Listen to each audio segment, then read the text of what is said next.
In New York. As you know, virtually there is a moratorium. It's not official, but there's no drilling in New York. And we're hoping that the new administration in New York will help us advance that a little. We're in Colorado, we're in Kansas, we're in Arkansas, Louisiana, Mississippi, Georgia, Tennessee, and Texas. And what are we trying to do there?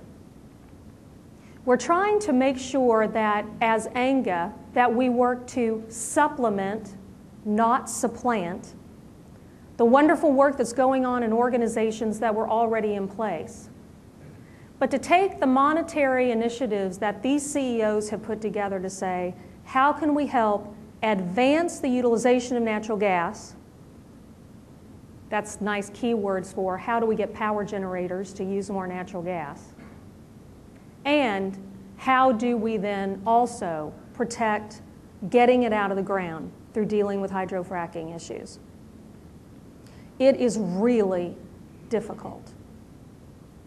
As a matter of fact, it is the most difficult issue that I have worked since I did breast implant and fin-fin litigation as a corporate defense lawyer a few years ago.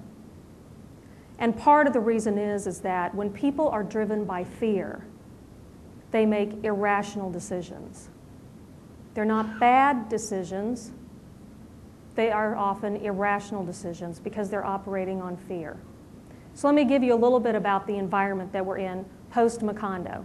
So you have Macondo. Then you have Gasland. Have you seen Gasland? If you have not seen Gasland, you should see it. You won't like it.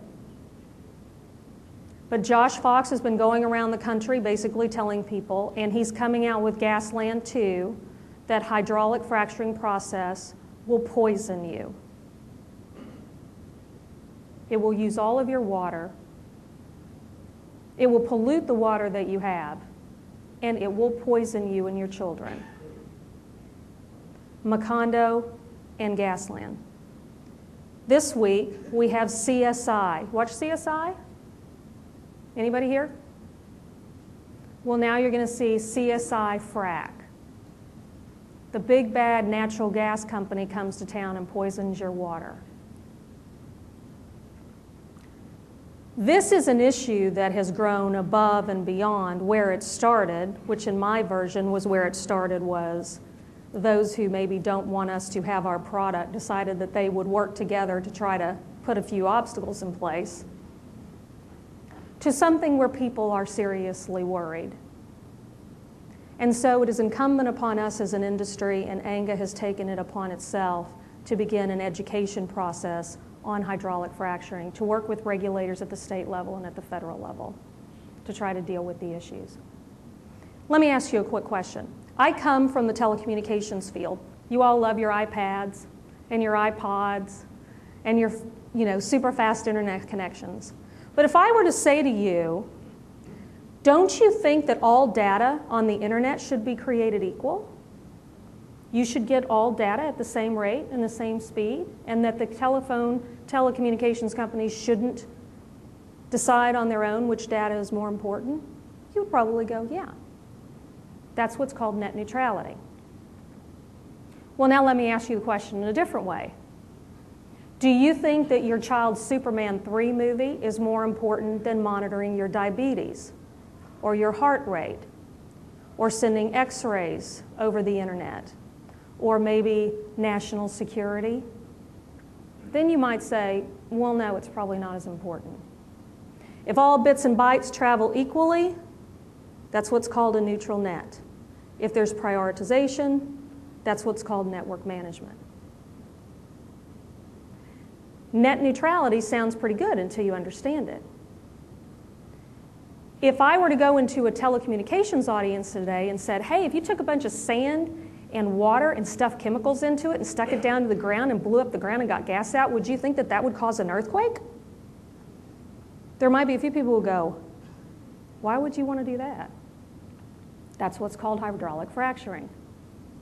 So what we're trying to do at ANGA is create a way in which we can talk to people who aren't used to our industry in a way that they understand what's happening when we go in to get the gas out of the ground. A couple quick comments on Washington, and they have some things they want to talk to you about. New Congress. Lame duck section starts November 15th. Everybody now is what's going to happen in the lame duck. I can pretty much, with a great degree of certainty, say little, although Bingaman and Reed are talking about, is there a way they can get an RES through? I don't see it happening, but there's talk. Talk in the next few days about maybe having a gas tax that would help reduce the federal deficit. And then there's also talk about what's going to happen in the new Congress. Again, I think you won't see so much climate change as you'll see small energy policies. You see the White House, President Obama now has talked 2 days about natural gas and the greater utilization of natural gas here and the development of the resources. We were very proud of that, by the way. When I first started at ANGA in January, the State of the Union mentioned every fuel source except natural gas.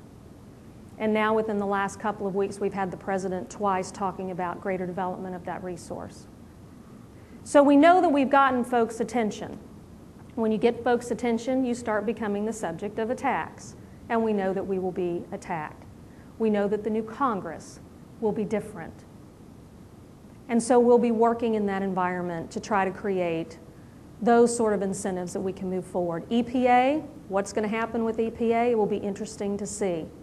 Depending upon who now gets the chairmanships, you've probably been following this. Will it be Fred Upton, who will be chairman of the Energy and Commerce Committee in the House? Will it be Joe Barton? If it's not Joe Barton and it is Fred Upton, will Joe Barton then be made a subcommittee chair on investigations and haul the EPA up every other week? And if they do, how will that affect the EPA? So all of that's kind of a wait and see, and we'll see how the Republican leadership puts themselves together in the House. The Senate probably won't change that much. Harry Reid will remain speaker, we can assume, or will remain leader, we can assume. And the Senate is a tough place to get legislation out of on a good day, much less when you're that close. The actual composition changed a little, but from a legislative perspective, didn't change a lot. So that's sort of the environment. That's what ANGA's doing. That's why we're here.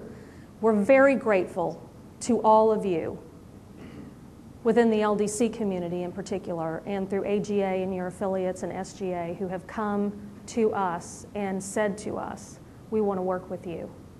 For our CEOs, they are very grateful for that because they want to, as much as possible, work within the larger community.